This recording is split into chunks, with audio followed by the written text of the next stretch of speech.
Olá, olá, queridos alunos, tudo bem com vocês? Hoje a gente vai dar início aqui na nossa jornada trabalhando fundamentos da educação, mas pensando agora na relação de educação e sociedade, tá? Tudo que tem caído nas provas aqui, pensando nessas dimensões e como que a gente vai direcionar o nosso estudo, tá? Então, como trabalhamos fundamentos da educação, é como a educação se fundamenta hoje, né? Como foi em determinado passado, como que essa educação foi acontecendo até chegar nos moldes que hoje nós formatamos. Então, gente, aqui é a visão de diversos autores, tá? Dentro de uma perspectiva onde eu vou trazer a relação filosófica, onde eu vou trazer a relação sociológica e, claro, muito além disso também, tá? Pensando na perspectiva do que cada autor abordou dentro dessa relação. Então, eu tenho o quê? Eu tenho uma perspectiva educativa que se fundamentou em torno de autores que foram lá e positivaram toda essa relação, tá? Eles foram lá e fizeram estudos, aprofundaram, escreveram obras que relacionam tudo isso. Então, o que é importante para a educação na dimensão de cada autor? O que eles pensam sobre essa educação? Como que ela deveria acontecer dado em cada contexto histórico? Tá? Então, como que as questões também pedem isso nessa relação, tá? Isso que nós vamos ver, o papel do professor, essa relação do aluno, como que o aluno era visto em determinada época, tá? Então, gente, aqui seria a base, tá? É onde a gente separa aí as mulheres das meninas, os homens dos meninos, porque justamente nós vamos aqui trazer toda essa base histórica nessa relação. Tá? Então, estou falando de educação, estou falando de uma educação dentro dos moldes filosóficos, sociológicos, né? E de sociedade aqui, tá? Então, as provas, né, dentro das suas completudes aí, elas podem trazer tudo isso, tá? Então, vou trabalhar fundamentos da educação, relação de educação e sociedade dentro das dimensões filosóficas que foram atribuídas na educação ao longo do tempo, socioculturais, políticas e pedagógicas, tá? Como que essa educação foi acontecendo. Então, eu vou estudar quais são os filósofos, sociólogos, pedagogos, as relações culturais e históricas que aconteceram aqui, que fizeram essa educação estar nos moldes que são dimensionadas hoje, tá? Então, vamos lá. Nós vamos estudar autor por autor, tá? Os principais autores que caem nas provas. Então, o que você vai fazer a partir deste momento? Vai separar aí uma folhinha no seu caderno, vai escrever a ideia principal de cada autor, porque, gente, isso aqui é um passo importantíssimo para você entender também outras dimensões, como que é fazer essa reflexão também de como a educação acontece hoje, né? Isso vai te ajudar também até numa questão discursiva aí, porque justamente é nessa relação do que esses autores positivaram aqui dentro dessa relação, tá? O que foi testado cientificamente, o que deu certo, tá? Como que esses métodos muitas vezes foram criticados, como os que foram colocados em determinada época. Nós vamos começar aqui, primeiramente, por Auguste Comte, tá? Foi um pensador francês. Ele vai trazer muito, gente, a questão dos métodos científicos à prova. Ele é considerado o quê? O pai do positivismo. Ele vai dizer que se for científico é verdadeiro. Então, tirando de lado muito aquela questão religiosa, teológica, tá? Então, ele vai dizer que esse nível nível de evolução vai trazer essa lei dos 3 estados, né? Onde eu tenho a teologia, onde eu vou abordar, porque Deus quis assim. Então, muita gente se fundamenta dentro disso, né? Por que aconteceu tal coisa? Porque Deus quis. Então, não existe uma explicação científica quando a pessoa pensa dessa maneira, né? Foi simplesmente porque foi pré-determinado ali por Deus, tá? Dentro dessa relação metafísica, que também é um passo importante dentro da evolução dos 3 estados, tá? Onde muitas vezes, se eu uso, por exemplo, você fala assim, eu vou passar neste concurso, né? Eu vou tomar todas as atitudes que foram necessárias aqui. Perceba que ao verbalizar isso, ao tomar atitudes para fazer que isso aconteça, eu estou relacionando algo metafísico, que são os poderes realmente de Deus utilizar. O que eu tenho de físico com o meu cognitivo, com essa relação energética, tá? Então, justamente que esse metafísico seria uma evolução já de simplesmente aceitar que dentro dessa teologia, né? Porque Deus quis, porque Deus fez assim. Então, perceba que há uma relação de aceitar aceitação, né? Essa relação onde eu vou aceitar os desígnios de Deus, como se fosse dessa maneira, né? A gente sabe que o mundo passou por todas essas concepções, então agora eu tenho algo mais metafísico, mais algo energético, que vai se aproximando do científico. Mas é o positivismo que vai trabalhar realmente toda essa ciência nessa relação. Então, para ser verdadeiro, precisa ter fundamento científico, tá? Isso foi Augusto Comte aqui que trouxe nesta relação. Então, a lei supracitada é considerada aqui como lei fundamental de sua teoria e rege o modo de pensar da humanidade. Ela caracteriza-se por concepções da história humana e indica que ela passam por 3 fases, a teológica, a metafísica e a positiva. Então, teológica ligado à igreja, a Deus, né? Essa metafísica que passa por essas condições humanas dentro dessa relação, de falar, de agir, né, dentro dessa relação metafísica mesmo, e a positivista, que é realmente validar aquilo cientificamente, tá? Então, o teológico, que tem uma explicação também, né, para que se ficar alguma dúvida, vocês voltarem aqui no slide. Então, ó, teológico busca o entendimento pelo divino, né, os deuses, as entidades, enfim, no que a pessoa acredita que seja algo além, uma força sobre-humana. Tá? Já no metafísico busca aí os fenômenos naturais ou não dentro dessa relação, tá? Já o positivo vai trazer a busca pelo entendimento do processo positivista, ou seja, o senso crítico baseado no método científico, tá? Então, teológico, divino, metafísico, fenômenos e positivo, método científico, ok? Lembra aí dessa relação. Vamos fazer uma questão aqui de certo ou errado pra gente. Nós vamos ter tanto questões alternativas como de certo ou errado, tá, gente? Pra gente pensar aí como que isso cai aí nas provas, tá? Então, acerca do positivismo, julgue os itens a seguir. Os itens seguintes, né? O positivismo valorizou exageradamente o conhecimento religioso, considerando o mito, a ciência e mesmo a filosofia como formas superadas da experiência humana? E aí? Será que ele valorizou o conhecimento religioso, gente? Não, né? Nós sabemos que não, que são um dos estágios em que essa humanidade vai passar dentro dessa concepção, mas não é valorizando o conhecimento religioso, muito pelo contrário, o conhecimento científico. Augusto Comte, o pai do positivismo, vai dizer que se é científico, é verdadeiro. Se eu tenho uma ideia, ela precisa ser testada cientificamente, ela precisa ser, sim, colocada dentro onde eu vou realmente trazer esse método cientista para que realmente validar aquilo na prática, tá? Se não está validado, é falso, tá? Essa relação. Então, gente, por isso que aqui essa questão está o quê? Erradíssima, né? Não é valorizando exageradamente o conhecimento religioso, pelo contrário, né? A ciência. Ok? Então, aqui ele tentou confundir você dentro dos 3 estágios ali que o Comte traz, tá? Por isso que aqui está errado. Então, aqui tem o comentário da questão. Positivismo valorizava a neutralidade, a objetividade na compreensão da realidade, né? Então, algo realmente neutro para que se valide ali dentro do positivismo. Para Comte, o estágio mais avançado seria dominado pela razão técnico-científica, que superaria o estado teológico e metafísico, ok? Mais uma questão aqui para a gente relacionar isto. Com relação ao pensamento positivista, julgue o item a seguir. Então, ó, perceba que aqui ele trouxe a relação do positivismo, né, dentro da relação, e aqui também, tá? Então, aqui com outra abordagem, né? O positivismo foi a primeira corrente sistematizada do pensamento sociológico, definindo o objeto de estudos, conceitos e metodologias de investigação. Então, gente, o que a gente tem que pensar aqui, né? Muitas vezes as questões, elas não vão cair da maneira que a gente acha que vai cair. Eu vou estudar essa palavra aqui lá do conceito e vai cair dessa maneira.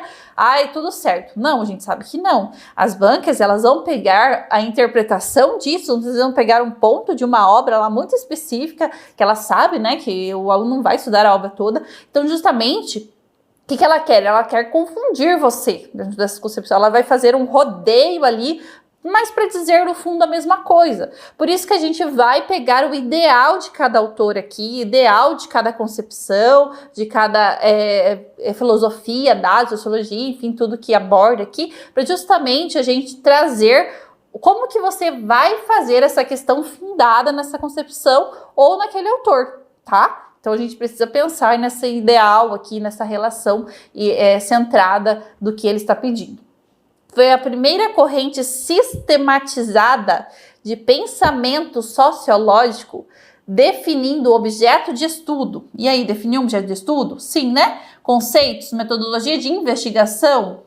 Perceba que ele não falou de validação científica, não falou de ciência propriamente dita, mas ele trouxe investigação, onde eu vou investigar, eu vou validar aquele ideal, aquela técnica, aquilo realmente na prática, né? Se realmente aquilo tem validação científica. Então isso faz parte de todo um conceito sociológico, onde eu passo pelos 3 estágios. Então é uma corrente sistematizada, né? Então eu tenho a teologia, eu tenho a metafísica e eu tenho aqui a corrente positivista, onde eu vou trazer, sim, os objetos de estudo, vou investigar para ver se aquilo é verdadeiro, tá? Por isso que aqui está correto, ok? Vamos lá agora para a nossa próxima autora. Aqui nós vamos trabalhar Maria Lúcia de Arruda Aranha, tá? A principal obra da Maria Lúcia aqui é a História da Educação e da Pedagogia. O que acontece aqui, né? A Maria Lúcia, ela vai trazer muitos conceitos do que, qual é o papel da educação formal e o que seria uma educação informal. Então, a educação formal é toda aquela formatada nos moldes que a gente conhece aí pelo Estado, pela sociedade, né? Provida lá a partir da Constituição, que é o direito subjetivo da educação. Então, justamente aqui, a educação onde o aluno vai para uma instituição onde ele vai receber educação formal. Tá? Então esse receber, né, entre aspas, porque justamente a gente sabe que isso tem uma perspectiva muito maior. Mas existe a educação formada, que é a educação ideal, a educação que foi estipulada naqueles moldes formais, e a informal, que é onde o aluno vai brincar lá no parquinho, ele aprende alguma coisa, ele vai viajar, ele aprende uma questão cultural ali daquele povo, enfim, né, gente, nós conseguimos dimensionar a instituição, a escola, a universidade, a educação formal dentro dos moldes em que são necessários e a educação informal, que é aquela do dia a dia, né? Onde eu vou aprendendo ali pela minha própria experiência, ou converso com alguém eu aprendo, ou viajo eu aprendo, eu vou experimentar algo eu aprendo. Então essa educação dentro desses moldes, a Maria Lúcia que vai explicar isso, tá? Então ela vai dizer também sobre a cultura em sentido estrito, sentido amplo. O ato de educar, dentro dessa relação, o que é o ato de educação mesmo, né? O ato de educar. As relações sociais que são importantes para que isso ocorra e a relação do professor-aluno, né? Como que esses moldes devem ocorrer, a postura do professor perante tudo que vai mudar nesse sentido. Exatamente colocado ali pelo aluno, né? Qual é a sua bagagem, essas relações sociais que vão implicar em quem o meu aluno é. Então, justamente pensando que se eu estou em determinado contexto escolar hoje, trabalho numa escola indígena, né? Eu tenho que levar em conta as relações sociais que aquele meu aluno tem. O que ele conhece, qual é a sua comunidade, o que ele faz ali no dia a dia, como que é o seu cotidiano. Então essas relações sociais que vão implicar em quem é o meu aluno. Muito diferente do que se eu trabalhar lá numa escola urbana, no centro da cidade, né, onde eu vou ter outro aluno.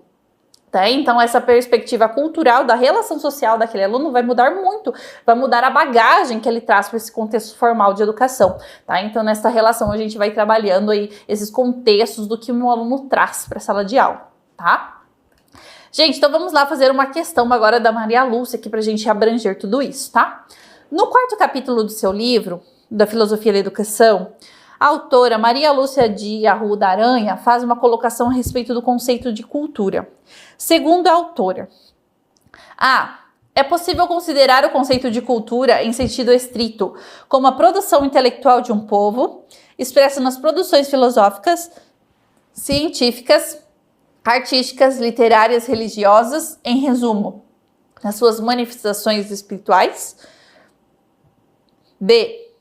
O indivíduo que não participa do saber da elite deve ser considerado inculto, pois é incapaz de produzir cultura. C. Apesar de haver sociedades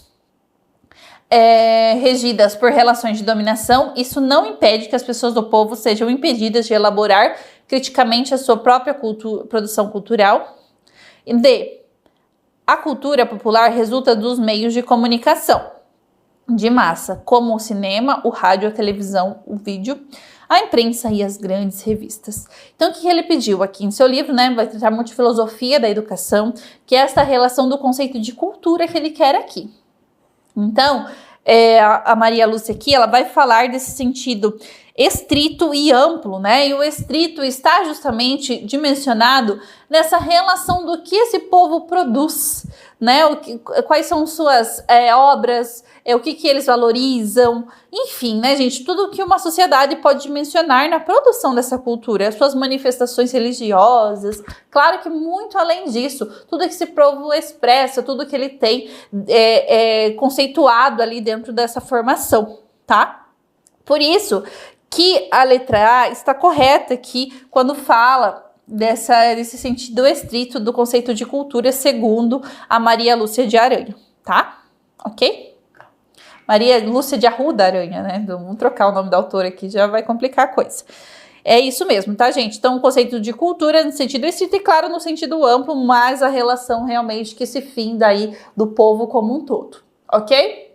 Agora nós vamos falar do Moacir Gadotti, tá, gente? Moacir Gadotti, muito legal as obras dele, para vocês tiverem oportunidade algum dia de estudar, ler alguma obra do Gadotti, é muito interessante, porque ele vai ir muito de encontro baseado no trabalho do que o Paulo Freire trouxe para a educação. Então, pensando que várias suas obras são fundamentadas, né, no que o Paulo Freire trouxe, porque justamente aqui é pensando nessa ação da educação num ato reflexivo, crítico, dialético. Então eu quero trazer uma educação que realmente traga quesitos evolutivos para esta humanidade. Eu quero trazer uma educação realmente reflexiva, crítica dentro dos seus moldes, que vai muito além dessa sistemática educativa imposta pelo Estado, pelo sistema. Então, ele vai dizer muito dessa consciência coletiva da educação, tá? Então, que isso vai estar de acordo com as concepções dialéticas aqui, de formação humana também. O homem, ele é formado a partir dessas concepções educativas e o processo de diálogo, né? Justamente onde eu vou trazer, muitas vezes, os moldes lá dentro da minha sala de aula, onde eu vou promover esse diálogo. Eu vou promover essas discussões com meus alunos, eu vou abordar temas polêmicos para que realmente eles deem a opinião deles. Então, eu pensando que eu tenho que levar em consideração o que meu aluno traz para dentro desse contexto escolar. De acordo com a sua cultura, de acordo com a sua relação social, de acordo com quais são as suas perspectivas de vida. Então, esse modo dialógico da educação acontecer é eu realmente trazer toda aquela concepção onde meu aluno participa, né? Onde ele traz a sua opinião, onde ele traz isso dentro dessa concepção, onde essa relação vai acontecer, né? Onde não só aquela aula expositiva que acontece, onde só o professor fala, o aluno escuta, não. Aqui eu quero que o meu aluno participe, é uma educação reflexiva, crítica, e para eu levar essa criticidade, precisa sim trazer esse molde muito onde o meu aluno fala, onde o meu aluno se expressa, né? E claro, muito além disso, ok? Então, Gadotti aqui que trouxe grandes ideais educativos, tá? E também cai em prova. Então vamos lá, vamos fazer uma questão aqui sobre ele. Assinale o que não é considerado por Moacir Gadotti um obstáculo para a instauração de um processo democrático na elaboração do projeto político-pedagógico da escola. Tá, então o que a questão quer aqui? Ele falou, né, considerou o Moacir, mas ele pediu sobre elaboração de PPP. O que é o PPP, gente? Ele é a identidade da escola. Dentro dessa identidade, eu vou trazer todos os ideais para dentro daquela comunidade, conceituando aquela instituição em si. Então, o que eu tenho que levar em consideração dentro daquelas dimensões? O que é principal? Qual é a cultura daquele povo, né? Como essa educação vai acontecer? Então, é onde realmente eu vou conhecer essa escola dentro desse projeto político-pedagógico, né? Então, aqui precisa ser um processo democrático. Democrático por quê? Porque a comunidade participa. Os professores, os alunos, os pais, todo mundo participa dentro dessa elaboração do PPP. Só assim eu estarei abordando um processo democrático né? Dentro dessa concepção desse documento, tá? Então, é um documento que vai mostrar a identidade mesmo da escola. Então, vamos lá. O que tem a ver com isso que nós abordamos? A pouca experiência democrática da sociedade brasileira. B, atribuir apenas aos técnicos a capacidade de planejar. C, o desenvolvimento de uma consciência crítica. E D, a estrutura vertical dos sistemas educacionais. E aí? O que vocês acham? Possivelmente vocês já conseguiram elencar o gabarito, né? Porque justamente foi o que abordei, uma educação que acontece dentro dos moldes críticos, reflexivos, de desenvolvimento, escola democrática, né? Então, tudo isso que nós abordamos de acordo também com o que muito Paulo Freire traz para a educação, tá? Então, o Gadot vai nesses moldes aqui. Então, pouca experiência democrática, não, né, gente? Tem nada a ver aqui com o processo democrático de elaboração do PPP. Atribuir apenas aos técnicos? Não é somente técnicos, né? É toda a comunidade, professores, alunos, enfim. Desenvolvimento da consciência crítica, está aqui o nosso gabarito, né? Então, consciência crítica, sim, de acordo com o Moacir Gadot, tá? E aqui dele fala a estrutura vertical dos sistemas educacionais. Por que vertical? Vamos abordar isso daqui, ó. Quando eu penso na relação, por exemplo, de professor, não desenho também assim, tá? Professor e aluno. Quando eu falo de uma relação, uma estrutura vertical, o professor é grande, o professor sabe tudo, o professor é que detém o conhecimento. O aluno, ele é pequenininho, ele não sabe nada, ele é um ser ainda que precisa aprender, tá? Então, é como se ele não trouxesse nenhuma bagagem cultural, não sabe nada, é um ser desprovido aí de conhecimento. E a gente sabe hoje que não é assim, né? O aluno tem sua bagagem sim, ele traz aí tudo, as suas vivências para a sala de aula, isso vai colaborar no processo de ensino-aprendizagem. Então, lá nos modos formais de educação, né? Então, aqui, relação vertical, por quê? De cima para baixo, né? Que ele fala do sistema. Então, como o sistema educacional olhasse de cima, dentro dessa estrutura, e o aluno lá, pequenininho, né? Dentro dessa relação vertical, tá? Quando eu penso numa educação que tem que ser num molde ideal, uma educação mediadora, né? Crítica, realmente democrática, eu penso que professor, sistema educacional, vamos colocar aqui, sistema educacional e aluno tem uma relação horizontal, todos são iguais, todos estão aprendendo, né? Claro que nós temos aí as questões hierárquicas, né? Onde o sistema educacional vai definir o que o meu aluno precisa, mas o aluno é o centro do processo, então o professor ele vai atuar como mediador dentro da relação horizontal. Tá? A letra não ficou das mais maravilhosas, mas deixa eu arrumar aqui. Horizontal. Então, gente, pense nessa perspectiva, tá? Sempre quando vier de relação vertical, está errado, tá? Claro que vai depender da questão. Precisamos entender o que a questão pede. Mas aqui eu preciso pensar que todo mundo está no mesmo barco, né? Eu quero fazer que essa educação aconteça, mas eu, como professor, sou mediador, o sistema educacional vai colaborar aqui, então todo mundo nessa relação, né? Todo mundo promovendo qualidade educacional. Essa é a ideia, ok? Então, nosso gabarito aqui, letra C. Agora a gente vai se fundamentar aqui dentro dos estudos socráticos de educação. Tá? Então vamos entender aqui tudo que se fundamenta em educação hoje vieram, né, dentro dessa relação aqui filosófica, primeiramente por Sócrates. Por quê? Ele vai trazer, gente, essa relação da maiêutica, tá? O que é isso? Coloquei aqui entre parênteses luz parto, porque justamente se a mãe dá luz ao filho, é como, né, se esse filho, né, ele nasce para o mundo dentro dessa relação, é como se eu também, como professor, como detenho esse conhecimento, eu posso dar luz aos meus alunos, né? Como se eu trouxesse a iluminação realmente findada aqui, justamente é como se esse parto ocorresse. Eu estou aqui agora dando luz toda essa relação de conhecimento partida dessa relação maiêutica, tá? Essa relação dos exercícios físicos com o corpo a gente sempre vai perceber as estátuas, né, as fotos nessa relação aqui de Sócrates, enfim, os outros filósofos, que o corpo ele era exibido muito, porque quem tinha o corpo mais atlético era considerado mais inteligente. Então nós temos aí muito essa percepção, né, de realmente mostrar o corpo, porque nessa amostra eu mostro que o meu corpo é atlético, que eu estou magro.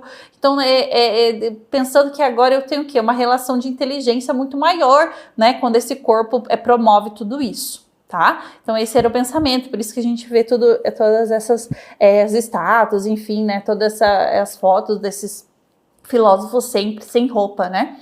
Aqui, gente, o Sócrates, apesar de ter contribuído, né, para essa relação, ele não escreveu nada, tá? Então, dentro desse diálogo socrático, ironia e maiêutica, até parir as ideias, né? Trazer luz aí a esse conhecimento, ok? Então, dentro dessa relação. Já Platão vai falar sobre justiça, corpo, alma e virtudes. Ele vai defender a escola pública, o Estado é que tem que ser responsável por essa educação acontecer. Ele vai defender esses ideais, tá? E ele foi considerado, por falar de educação, o primeiro pedagogo, tá? Então, o principal discípulo de Sócrates, só que aqui o Platão, ele vai escrever, né, pelo contrário do Sócrates. Então, ele foi natista. Conhecer é relembrar. Então, dentro dessa relação que o meu aluno, né, a minha criança, ela é como se, é como se eu nascesse com um dom, né? Então eu nasci com um dom para música, eu nasci com um dom aí de repente, sei lá, para exercer uma profissão. Porque justamente é como se aquilo nascesse com aquela criança, né? E não que fosse desenvolvido. Então ele traz esse ideal inatista aqui dentro desse conceito. Então conhecer para ele não é aprender, é relembrar. Tá? Então eu relembro ali dentro desse dom que eu tenho, né, dentro dessa relação, por isso o conceito inatista aqui, a gente trabalha isso em inatismo, em filosofia da educação, tá? Então aqui ele vai, o que a gente tem que lembrar? Que o Platão vai defender a escola pública, foi considerado o primeiro pedagogo, e ele foi inatista, tá? Como se a criança já nascesse com determinado dom. Ok, agora vamos fazer uma questão aqui pra gente pensar, né, dentro desses contingentes que a gente aprendeu aqui. Acerca das concepções de aprendizagem, suas implicações sobre as práticas pedagógicas, julgue os itens a seguir. Os docentes que adotam as teorias inatistas partem do princípio de que o conhecimento não é passado de indivíduo para o outro, mas construído por meio das próprias experiências individuais. E aí, gente? Se eu estou falando de inatismo, quer dizer que a minha criança já nasceu com aquilo, né? Então, por isso que conhecer é relembrar o que eu já sei, né? Então, não é algo, para ele não vai ser algo estimulado, não vai ser algo realmente concebido pelo ambiente, diferente das outras concepções.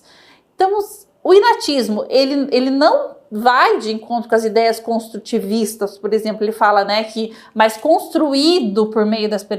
Construção, gente, vem de construtivismo, tá? Então aqui eu construo isso a partir do ambiente, das interações? Não, a teoria inatista, ela vai de acordo com que o indivíduo ele já vem com esse conhecimento, né? Então ele parte desse princípio. Então ele fala que parte do princípio de que o conhecimento não é passado de indivíduo para o outro, mas construído por meio das próprias experiências individuais, não é construído, tá? É muito pelo contrário, é como se o aluno já nascesse sabendo, né? Ou a criança, enfim, tá bom? Por isso que aqui está errado. Tranquilo? Gente, agora Aristóteles pra gente finalizar, tá? O Aristóteles, ele vai falar sobre imitação, repetição, hábito, excelência, ele é empirista aqui. Por quê? Esses métodos de memorização, de repetir, de realmente eu trazer o hábito de estudo, trazer excelência ali, quanto mais racional possível, né, dentro dessa relação. Então, esses moldes de repetição mesmo, de imitar o que um está fazendo para aprender. Então, esses moldes de memorização, então é memorizar aí o que foi falado, memorizar, enfim, repetir para que essa memorização ocorra. Então, é muito nesses moldes que a educação deve acontecer para ele, para que o conhecimento seja findado, tá? Então, aqui também ele vai falar que o Estado é o responsável pela educação, ele vai falar muito da metafísica, da realidade, da mente, esse estudo entre o que é a realidade, o ricamente exerce sobre essa realidade, o que é matéria, tá? Então aqui os livros, suas principais obras, né? Metafísica, Ética, Nicomaco, aqui, né, enfim, organológica, física, poética, retórica, política, ok? Então, dentro dessas concepções aqui. Gente, então é isso, tá? O que a gente tem que conceber perante o Aristóteles? Claro que as questões, elas podem misturar os autores aqui, por isso que é bom a gente pegar uma ideia principal. Então, ó, aqui Sócrates, o que? Imitação, repetição, ele era o que? Empirista dentro dessa relação, tá? Então, relembrar aqui. Aí os outros autores, você pega uma palavrinha-chave de cada um para realmente relembrar tudo isso, tá? Porque é isso que vai se fundamentar a educação dentro desses moldes de acordo com cada autor, tá? Então, claro que a pergunta, ela pode pegar o empirismo aqui, ela pode pegar o construtivismo, ela pode pegar o inatismo, mas ela pode também colocar o autor. Então, por isso que a gente tem que entender essa relação. E claro que tem... A depender da concepção, nós temos os autores envolvidos ali, tá? Então, muito essa relação do ambiente, de como o desenvolvimento da criança ocorre, né? Quando que vai se pensar na educação dentro de uma relação onde eu vou conceber esse conhecimento, de que maneira isso vai acontecer, né? Entendendo essa relação cognitiva, ambiental, de corpo, de mente, enfim, tudo isso, tá? Então a gente vai fundamentando e trazendo qual foi o pensamento de cada autor dentro dessa relação, tá? Então, claro que tem alguns autores que são mais dissidentes do que outros, tá? Então a ideia é que você faça mais questões a partir de tudo isso. Tá? Entendendo como a educação vem se fundamentando dentro dessa trajetória histórica.